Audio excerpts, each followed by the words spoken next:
Tonga soa daholo ato amin'ny fanazavana mahakasika an'ilay fanampiana izay natao malagasy mifanampy. Nisy publication tao anaty Facebook nataon'izy telo mianaka tamin'ny herinandro, samy nahita an'io daholo angamba isika tao anaty Facebook tao, ohatrohatr'izao ny fandehan'ilay publication.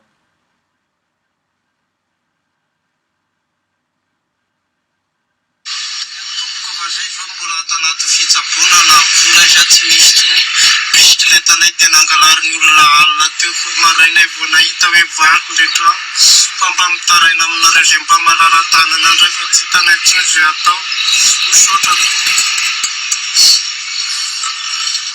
Zany tena mitaraina misy mbola tena tongaleta nefa nampiantananay tena ny ampitanay dia tena tsy misy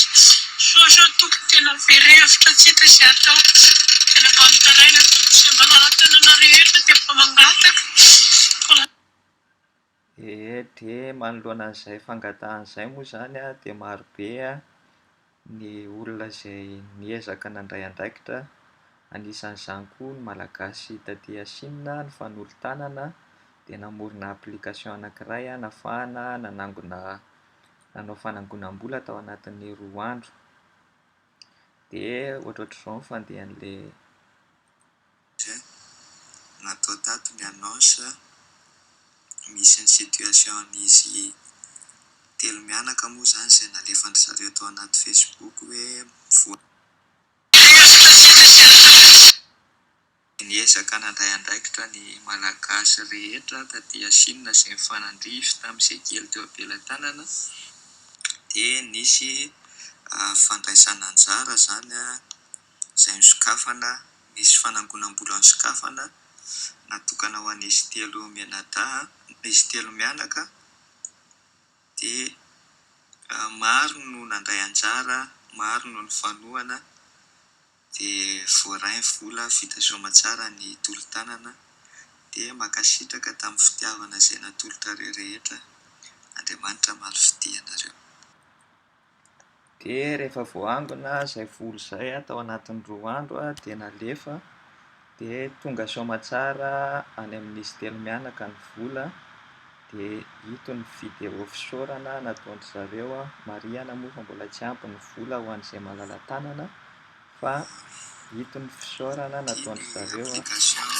Betsaka anareo fa voaray anay dia na ino mihitsy fa misaotra betsaka tena Andriamanitra fa efa voaray anay fa mbola fa vola anaovanay interaty dia efa-ketsy isan-kerinandro ka mbola mangataka reo fa voaray anay dia na ino mihitsy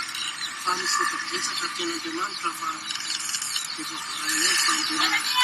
mila fanatory fa vola anaovanay interaty dia efa-ketsy isan-kerinandro ka mbola mangataka fanampiana avy aminareo fa misaotra betsaka Andriamanitra ny mamaly tianareo fa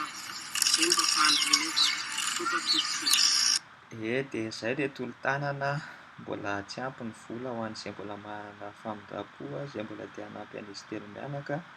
Io ny numéro direct ahafahanareo mandefa vola any aminy, tonga direct any aminy ireo vola ireo dia misaotra betsaka ho anareo izay malala-tanana te hanampy ny hafa raha soa antsika rehetra.